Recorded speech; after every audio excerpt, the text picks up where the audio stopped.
Texas, 19 de maio de 1836. Fort Parker. Uma jovem de 17 anos observa, impotente, o seu sogro ser abatido por um machado de guerra. A sua sogra, esfaqueada, é deixada a sangrar na terra poeirenta. Antes que um grito lhe possa escapar, guerreiros apoderam-se dela e atiram-na para cima de um cavalo. Ela está grávida de 6 meses. O seu nome é Rachel Plummer. E durante os 21 meses seguintes, ela viverá horrores tão indescritíveis que, mesmo nas suas próprias memórias, publicadas anos mais tarde, na segurança da casa do seu pai, ela recusou-se a descrevê-los por completo. Escreveu apenas isto: tentar narrar o tratamento que recebi apenas aumentaria a minha angústia presente, pois é com sentimentos da mais profunda mortificação que penso nisso, e muito menos que o falo ou escrevo. Rachel Plummer foi uma entre milhares. Durante o século XIX, tribos nativas por todo o sudoeste americano capturaram centenas de mulheres de assentamentos fronteiriços.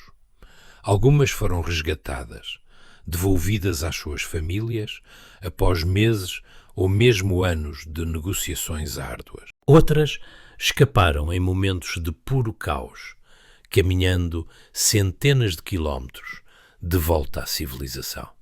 A maioria, contudo, nunca mais foi vista, e as que regressaram traziam consigo histórias que as assombrariam até ao seu último suspiro. Relatos que mal conseguiam contar. Narrativas que os jornais do século XIX, que imprimiam rotineiramente cada detalhe horripilante de enforcamentos públicos, por vezes se recusavam a publicar na íntegra. Isto não é uma lenda da fronteira. São relatos documentados, testemunhos judiciais prestados sob juramento, memórias publicadas pelas próprias sobreviventes e vendidas a milhares de leitores, que queriam saber o que realmente aconteceu lá fora, na selva implacável. Eu sou o Histórias Sombrias e aqui nós não desviamos o olhar. Se acredita que estas histórias merecem ser contadas, apoie este canal com um gosto e uma subscrição, porque o que se segue, o seu professor... Então, comecemos por onde tudo sempre começava. Os ataques seguiam sempre o mesmo padrão assustador. Os guerreiros atacavam ao amanhecer ou ao anoitecer, quando a visibilidade era fraca e as famílias estavam no seu ponto mais vulnerável. Propriedades isoladas eram os alvos mais fáceis. Famílias a viver a quilómetros do vizinho mais próximo, sem ninguém que pudesse ouvir os seus gritos de desespero. Os homens da casa morriam primeiro. Maridos, pais, irmãos, filhos, com idade suficiente para empunhar uma espingarda, geralmente nos primeiros minutos. Não havia negociação, nem aviso, nem misericórdia. Apenas uma eficiência gélida. Depois, a seleção começava. As mulheres em idade fértil eram as mais valiosas. Podiam trabalhar, podiam ser trocadas com outras tribos ou vendidas a comerciantes mexicanos que operavam mercados de escravos nos territórios do norte. Podiam tornar-se esposas e gerar filhos que cresceriam como membros plenos da tribo. As meninas com menos de 10 anos também eram cobiçadas, pois podiam ser criadas dentro da tribo e, eventualmente, esquecer por completo as suas vidas anteriores. Com tempo suficiente, falariam a língua, seguiriam os costumes e não se lembrariam de nada do que foram antes. Os idosos eram mortos imediatamente. Não podiam trabalhar, não podiam ter filhos. Apenas atrasariam o grupo de ataque durante a longa jornada de volta ao acampamento. O mesmo destino aguardava os bebés. Um bebé a chorar poderia alertar os perseguidores sobre a localização do grupo. Era um passivo que os guerreiros simplesmente não podiam arriscar. O processo de seleção era implacável, prático, desprovido de qualquer emoção. Olive Oatman tinha 14 anos quando guerreiros atacaram a sua família perto do rio Gila, no Arizona, em fevereiro de 1851. A sua família viajava para o oeste com um grupo de colonos, mas desentendimentos sobre a rota deixaram-nos isolados e completamente sós. Os Oatmans continuaram por conta própria, convencidos de que estavam a poucos dias da segurança. Estavam enganados. Olive viu seu pai ser espancado até à morte com clavas, a sua mãe assassinada ao lado dele, a sua irmã mais velha, o seu irmão bebé. 4 dos seus irmãos foram chacinados em minutos, enquanto ela permanecia. Quando a matança parou, apenas Olive e a sua irmã de 7 anos, Mary Ann, continuavam vivas. Os guerreiros arrastaram-nas para o deserto. Mais tarde, Olive descreveu ter caminhado descalça pela natureza selvagem durante uma noite inteira, sobre rochas afiadas que lhe cortavam os pés, através de cactos que deixavam dezenas de espinhos cravados na sua pele. Sem comida, sem água, sem descanso. Sempre que tropeçava de exaustão, era golpeada com clavas. Sempre que abrandava o passo, era espancada até se mover mais rápido. A sua pequena irmã caminhava ao seu lado, a sangrar das suas próprias feridas. Aterrorizada demais para chorar, exausta demais para falar. Ao amanhecer, os pés de Olive estavam tão rasgados e inchados que cada passo era como caminhar sobre vidro partido. Mas ela continuou a mover-se, porque parar significava morrer. E esta foi apenas a primeira noite. Assim que as cativas chegavam ao acampamento tribal, a sua nova existência começava imediatamente. Não eram convidadas à espera de resgate. Não eram prisioneiras à espera de um pagamento. Elas já não eram pessoas, eram propriedade.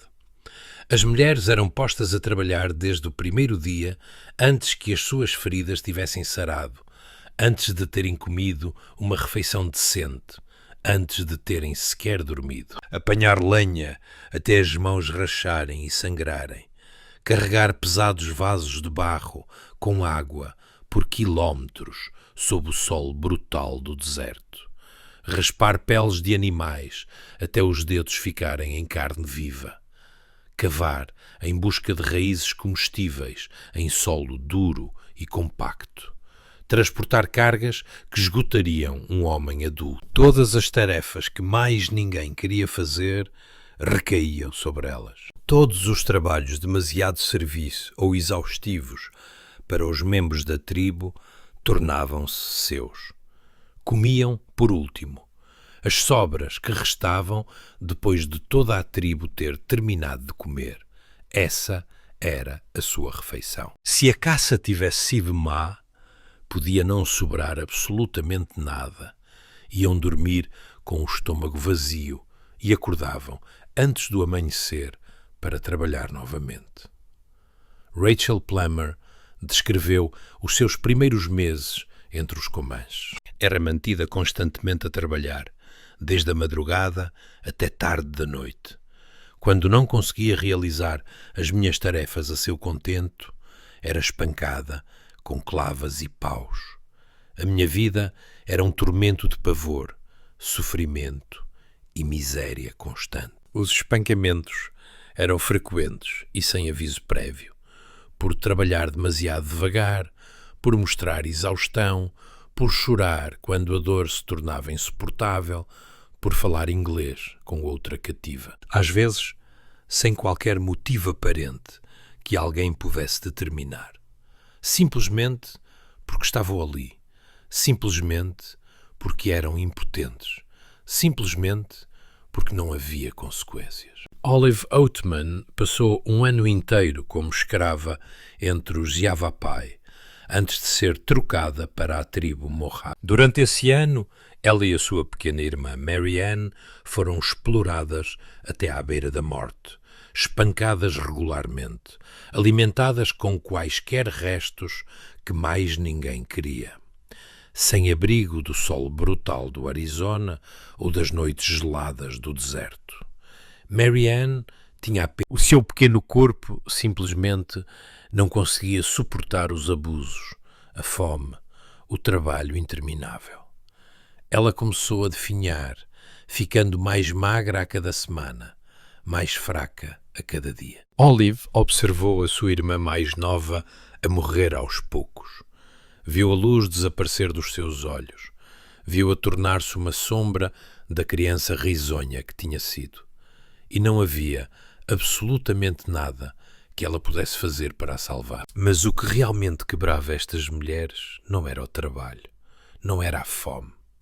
Era o que acontecia quando desobedeciam, ou por vezes quando não faziam absolutamente nada de errado. Matilda Lockhart tinha 13 anos quando foi capturada pelos Comanches no Texas em 1838.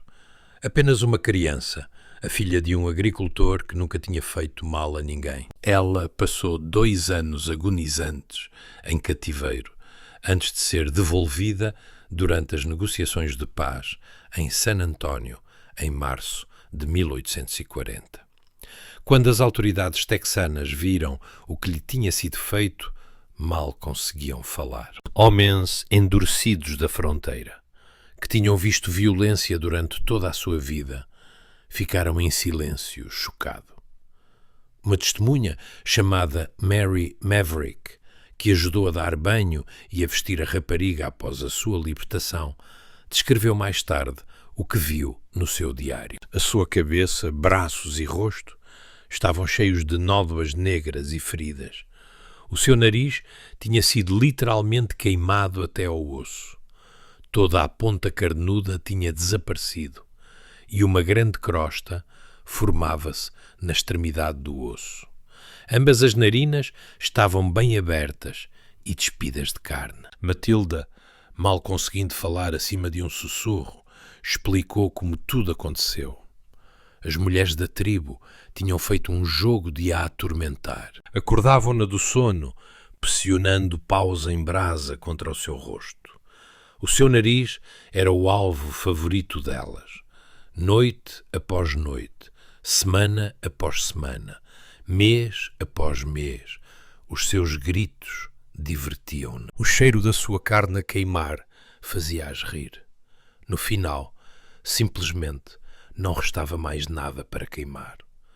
O seu corpo inteiro estava coberto por marcas semelhantes. Queimaduras nos braços, nas costas, nas pernas. As provas revelavam uma crueldade sistemática, uma maldade que ia muito para além de um simples castigo, para lá da disciplina, mergulhando em algo mais sombrio que não servia a propósito algum, exceto o próprio sofrimento. Mary Maverick escreveu que Matilda estava completamente destroçada e que nunca mais conseguiu erguer a cabeça. Matilda Lockhart jamais recuperou do que lhe fizeram, nem fisicamente, nem mentalmente, nem espiritualmente. Ela faleceu 2 anos após o seu resgate. O seu corpo estava demasiado danificado para continuar. O seu espírito demasiado quebrado para sequer querer viver. Tinha apenas 15 anos quando morreu. O fogo era uma ferramenta que as tribos compreendiam terrivelmente bem. Por vezes, os cativos eram cravados no chão e queimados muito lentamente. As fogueiras eram mantidas deliberadamente pequenas para que a agonia se prolongasse por horas a fio. Este método era geralmente reservado para prisioneiros masculinos ou para enviar mensagens terríveis aos inimigos.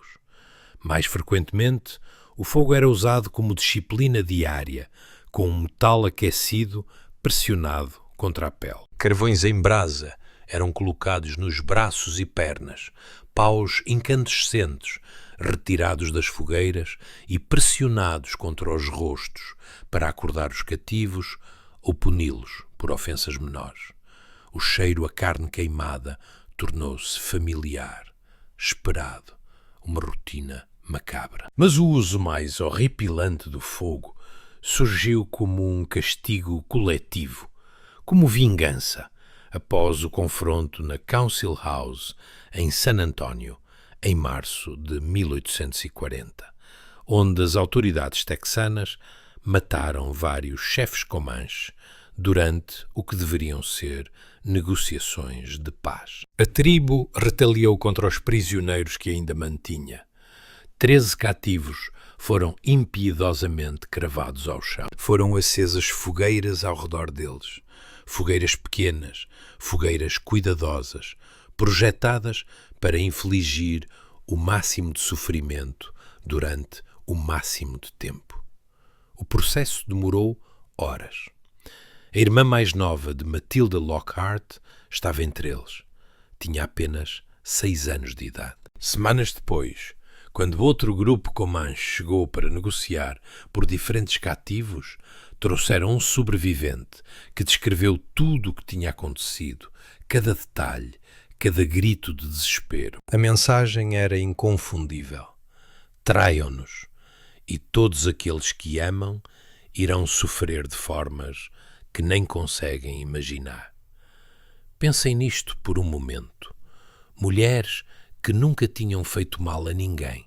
Esposas de agricultores, filhas, mães, crianças, arrancadas de tudo o que conheciam, de todos os que amavam e submetidas a anos de um sofrimento sistemático e desumano. Algumas foram mantidas por meses, outras por anos, algumas por décadas inteiras. O que teriam feito no lugar delas? Por quanto tempo teriam conseguido sobreviver? Deixem-me saber nos comentários. Havia outro teste que os cativos enfrentavam, um ritual concebido para os quebrar, chamava-se correr o corredor. O cativo era forçado a correr entre duas longas filas de guerreiros armados com mocas, paus, chicotes e qualquer outra coisa que pudesse infligir dor. Cada pessoa nessas filas golpeava-os à sua passagem. O objetivo era simples: alcançar o fim ainda de pé. Aqueles que caíam eram espancados até se levantarem. Aqueles que não conseguiam levantar-se enfrentavam um destino ainda pior. O corredor servia múltiplos propósitos. Era entretenimento para a tribo, uma celebração de um ataque bem-sucedido. Era uma forma de quebrar imediatamente o espírito do cativo, de lhes mostrar o seu novo e miserável lugar no mundo. E era um teste. Aqueles que mostravam coragem, que se recusavam a gritar, que continuavam a correr, por mais vezes que fossem atingidos, por vezes ganhavam um tratamento marginalmente melhor depois. Aqueles que mostravam fraqueza apenas convidavam a mais abusos. Rachel Plummer escreveu sobre ter suportado o corredor várias vezes durante os seus 21 meses de cativeiro. Ela aprendeu rapidamente, através de uma experiência brutal, que demonstrar dor apenas encorajava mais violência, que chorar apenas os fazia bater com mais força. Eles respeitavam a bravura mais do que qualquer outra coisa, escreveu ela anos mais tarde. Quem me dera tê-lo sabido mais cedo. No final do seu cativeiro, Rachel tinha aprendido a lutar. Quando uma das suas captoras a atacou, ela espancou a mulher com tanta severidade que os guerreiros que observavam riram e aplaudiram. Eles admiraram o seu espírito, a sua recusa em ser quebrada. A partir daquele dia, o seu tratamento melhorou, não drasticamente, mas o suficiente para se notar. A maioria dos cativos nunca descobriu isto. Permaneceram vítimas, enfraquecendo a cada dia que passava, até morrerem em cativeiro ou serem finalmente resgatados e devolvidos a famílias que mal os reconheciam. Algumas mulheres enfrentavam um destino totalmente diferente. Eram tomadas como esposas. Isto pode soar a um tratamento melhor. De certa forma era. As esposas comiam como a tribo em vez de se alimentarem de resto. Enfrentavam menos abusos físicos aleatórios. Tinham um lugar definido na ordem social. Tinham alguém que, à sua própria maneira, assumia responsabilidade por elas. Mas não tinham qualquer escolha no assunto. Nenhuma. As jovens eram dadas aos guerreiros como prémios, recompensas por ataques bem-sucedidos. Era esperado que cumprissem todos os deveres de uma esposa, todos os deveres, domésticos e de outra. A resistência era recebida com uma violência implacável, até que a resistência cessava. Algumas mulheres acabaram por aceitar as suas novas vidas, não porque o escolheram, mas porque a aceitação era a única forma de sobreviver. Cynthia Ann Parker foi capturada aos 9 anos de idade no mesmo ataque que levou Rachel Plummer. O ataque a Fort Parker, naquela manhã de maio de 1836. Ela era apenas uma criança. Ela viu a sua família ser assassinada e foi levada para um mundo que não compreendia. Mas Cynthia Ann não passou 21 meses em cativeiro como Rachel. Ela passou 24 longos anos. Cresceu como uma Comanche, aprendeu a sua língua, os seus costumes, as suas crenças. Casou-se com um chefe de guerra chamado Peta Nocona. Teve 3 filhos com ele, uma filha chamada Topazana, a quem chamava Flor da Pradaria, e 2 filhos, um dos quais se tornaria o lendário Quanah Parker, o último grande chefe do povo Comanche. Segundo todos os relatos, Cynthia Ann amava o seu marido, amava os seus filhos, amava a vida que tinha construído. Quando os Texas Rangers finalmente a localizaram, em dezembro de 1860, ela não queria ser resgatada. Lutou contra eles, gritou pelo marido, implorou para ficar com a sua família. Levaram-na na mesma. O seu marido, Peta Nocona, foi morto no ataque ou morreu pouco depois devido aos ferimentos. Os relatos divergem. Os seus filhos escaparam e ela nunca mais os voltou a ver. Apenas a sua filha bebé, Flor da Pradaria, a acompanhou para o cativeiro. Porque era isso que era para Cynthia Ann. O resgate foi um segundo cativeiro. Ela passou os restantes 10 anos da sua vida a tentar escapar de volta para os Comanches, de volta para os seus filhos, de volta para tudo o que conhecia. Ela nunca conseguiu. Era vigiada constantemente, guardada por membros da família que pensavam que a estavam a ajudar. Morreu em 1870 com o coração partido. Alguns historiadores acreditam que ela simplesmente deixou de comer depois de Flor da Pradaria ter morrido de gripe, que se deixou morrer de fome intencionalmente, que escolheu a morte em vez de uma vida entre pessoas que agora lhe eram estranhas. Ela tinha sido salva da única família de que se lembrava, e isso destruiu-a por completo. Talvez nada revele a brutalidade do cativeiro na fronteira mais do que o que acontecia às crianças. O filho de 2 anos de Rachel Plummer, James, foi arrancado dos seus braços durante o ataque a Fort Parker. Ela nunca mais o viu durante o seu cativeiro, mas foi o destino do seu segundo filho que assombra a história. Rachel deu à luz um filho 6 meses após o início do cativeiro.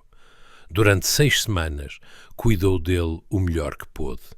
Depois, os guerreiros decidiram que o bebê estava a atrasar o seu trabalho. Nas suas próprias palavras, levaram o meu filho de mim. Nunca mais o vi vivo. Ela tinha 20 anos.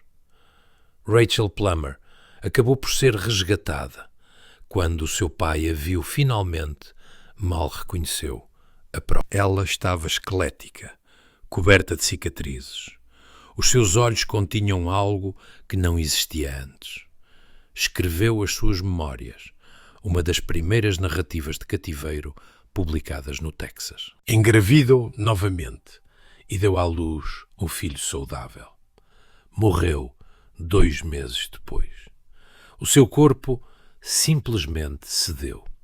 O seu filho, James, o menino de 2 anos arrancado dela, foi finalmente resgatado e devolvido à família em 1842. Tinha 8 anos. Passara 6 anos entre os Comanches, tempo suficiente para esquecer completamente a sua família de nascença. Olive Oatman foi libertada após 5 anos com a tribo Moab. Ao contrário do tratamento brutal que recebeu dos Yavapai, o seu tempo com os Moave tinha sido mais complexo. Tinham-na adotado, dado-lhe terra para cultivar, tatuado o seu rosto com as suas marcas sagradas. Mas ela continuava a ser uma cativa. Ela não podia partir. Quando finalmente entrou em Fort Yuma em 1856, pesava pouco mais de 36 quilos. Mal conseguia falar inglês. As palavras saíam lentamente, dolorosamente, como se fossem traduzidas de outra língua. E no seu queixo, 5 linhas azuis anunciavam a todos os que encontraria que tinha sido marcada por outro mundo. A lenda de Olive nasceu, com as suas palestras, um livro publicado, tornando-se um símbolo da sobrevivência na fronteira. Ela casou-se com um criador de gado, viveu discretamente no Texas durante décadas, mas nunca mais conseguiu regressar por completo a quem tinha sido antes. Diz-se que o seu marido passou anos a comprar e a queimar todas as cópias das suas memórias que conseguia encontrar, numa tentativa desesperada de lhe dar paz de um passado que a assombrava. Mas ela manteve um frasco com sementes de mesquite do Mojave na sua prateleira até ao dia em que morreu. Uma pequena e silenciosa recordação de uma vida da qual ela nunca se conseguiu libertar por completo. Pela década de 1870, os historiadores estimam que pelo menos 30% das populações Comanche, Kiowa e Apache tinham ascendência de cativos. A linha que separava o colonizador do nativo era muito mais ténue do que os americanos do século XIX queriam acreditar, infinitamente mais complicada do que as histórias simplistas de civilização contra selvageria que os jornais. Alguns cativos foram totalmente assimilados pela nova cultura. Aprenderam a língua fluentemente, adotaram cada costume, casaram com guerreiros e tiveram filhos que cresceram como membros plenos da tribo, sem qualquer memória de outra vida. Quando as equipas de resgate finalmente os encontraram, quando os seus familiares viajaram centenas de quilómetros para os levar de volta à casa, eles simplesmente recusaram-se a partir. Tinham-se transformado noutra pessoa, e essa nova pessoa não queria regressar. Outros, no entanto, suportaram anos de puro horror e emergiram como meras sombras de quem tinham sido. Almas feridas que nunca conseguiriam sarar por completo, que se encolhiam com movimentos súbitos, que acordavam a gritar de pesadelos décadas após o seu resgate, incapazes de explicar às suas famílias o que realmente tinha acontecido, porque as palavras para tal horror simplesmente não existiam. E milhares simplesmente desapareceram, levados em ataques e nunca mais vistos, sem memórias para contar as suas histórias, sem testemunhos para preservar o seu sofrimento, sem túmulos para as suas famílias visitarem. Apenas nomes em documentos antigos, registros em livros desbotados e famílias que passaram o resto das suas vidas a perguntar, a esperar, a rezar por notícias que nunca chegaram. A fronteira não era um lugar de heróis e vilões. Não era a aventura romântica que as novelas baratas retratavam. Era um lugar de sobrevivência, uma sobrevivência brutal, sangrenta e inflexível, onde todos, de todos os lados, cometeram atos que assombrariam aquela terra por gerações. As mulheres que sobreviveram ao cativeiro carregaram as suas experiências para sempre, nas suas cicatrizes, nos seus silêncios, nas coisas, que não conseguiam obrigar-se a escrever, nem mesmo nas suas próprias memórias, anos mais tarde, na segurança do seu lar.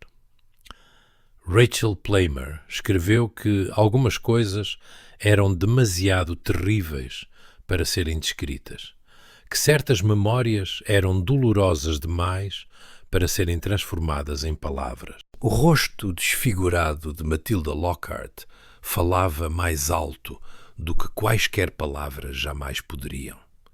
A tatuagem azul de Olive Oatman anunciava a sua história a todos os que encontrava pelo resto da sua vida. Uma marca permanente, uma lembrança perpétua, uma história indelével, escrita na sua própria pele. Elas sobreviveram ao que não deveria ser possível sobreviver. Elas suportaram o que não deveria ser tolerável. Elas viveram quando tantos outros morreram e deixaram para trás testemunhos que nos forçam a recordar o que a fronteira americana realmente foi. Não uma aventura, não uma história de triunfo, mas sim um pesadelo que durou por gerações. A história chama a estas mulheres vítimas. E elas foram, cada uma delas. Mas foram também algo mais. Foram sobreviventes. Foram testemunhas. Foram aquelas que regressaram para nos contar o que aconteceu em lugares onde mais ninguém podia ver. Em lugares que o resto da América preferia esquecer. As suas histórias importam. O seu sofrimento importa. A sua coragem importa. Porque se as esquecermos, esquecemos a verdade sobre quem fomos e quem somos. Se quer mais história que outros se recusam a contar, por favor, subscreva o nosso canal. Nós não olhamos